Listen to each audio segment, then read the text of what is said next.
Donc je vous remercie toutes et tous de votre présence aujourd'hui pour les 20 ans du Quimper Bourgogne.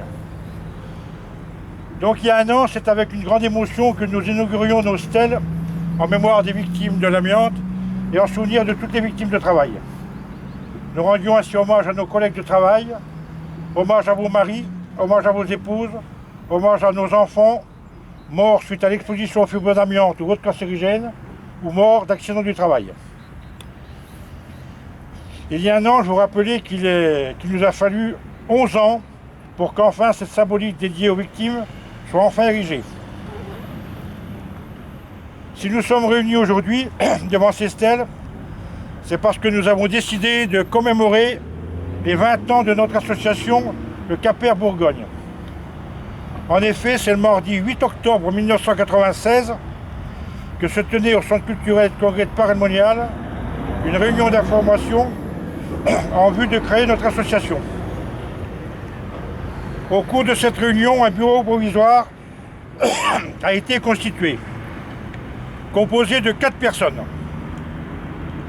Daniel Granger, issu de la Mutuelle du Charolais, Guy Thalès, issu des Mutuelles de France, Attilio Manrin, qui était journaliste, mutualiste au journal Viva, et Jean-François Bort, c'est-à-dire moi-même, issu de la Mutuelle Éternite. Il y a 20 ans, d'autres associations étaient créées, dont l'Andeva, notre association nationale. Il y a 20 ans également, c'était le mercredi 2 octobre 1996, le procureur Éric de Montgolfier recevait les premières plaintes françaises de l'amiante pour empoisonnement et atteinte à l'intégrité physique. Plainte déposée par 2 ouvriers d'Éternite de l'établissement de Thian dans le Nord. Ces 2 ouvriers sont décédés, l'un en 97, l'autre en 98, soit 1 an et 2 ans plus tard. Ils n'auront jamais vu leur plainte aboutir, même pas le début d'une procédure. Ainsi commence ce scandale judiciaire et des milliers de plaintes dorment aujourd'hui dans les tiroirs. Et pourtant, en Italie, un procès a vu le jour, avec plus de 3000 familles qui se sont opposées à Éternite. Et des condamnations à des peines de prison ont été prononcées contre 2 hauts responsables d'Éternite.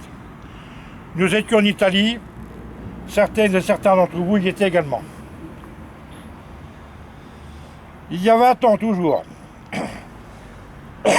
ils étaient 12 victimes de l'amiante, morts pour 6 d'entre eux, entre 40 et 60 ans, et 6 malades, à s'organiser avec le Quimper et notre cabinet d'avocats, Tessonnière Topalov, pour la première fois en France, attaquer en justice leur employeur, Éternite, qui n'avait pas protégé ses salariés exposés aux fibres d'amiante, alors que les dangers étaient connus dès le premier rapport d'un inspecteur du travail aux alentours des années 1910.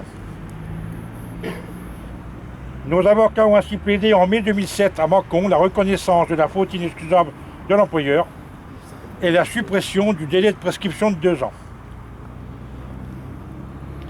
Sylvie ou Jean-Paul, ou les deux, évoqueront tout à l'heure à Saint-Yan les liens qui se sont créés entre le Quimper, ses adhérents et le cabinet d'avocats au cours de ces 20 dernières années.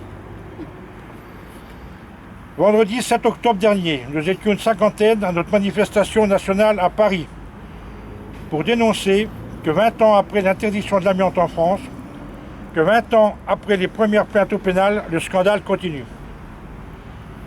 Nous avons été reçus au ministère de la Justice après cette manifestation. Mais nous avons la chance d'avoir parmi nous aujourd'hui le président de l'Andeva, qui tout à l'heure vous fera un petit compte-rendu du courrier qui a été envoyé hier à Madame la conseillère politique pénale en action publique, au ministère de la Justice. Si tu n'as pas le courrier, j'en ai une copie. Hein, t'as peut-être oublié. Oui, il est parti hier le courrier. Hein. Oui. Donc si tu l'as pas, j'en ai une copie, donc pas de problème.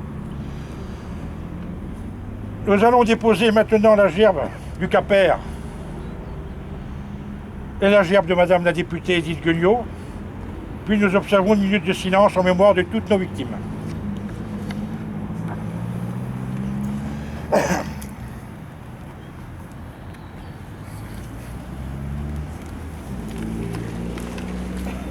J'espère que tu n'as pas été trop long. Voilà. Pas trop court. Très bien.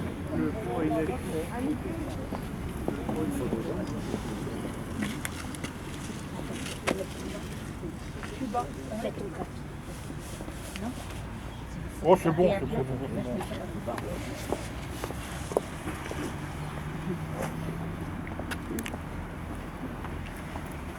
Donc, je vais vous demander d'observer une minute de silence.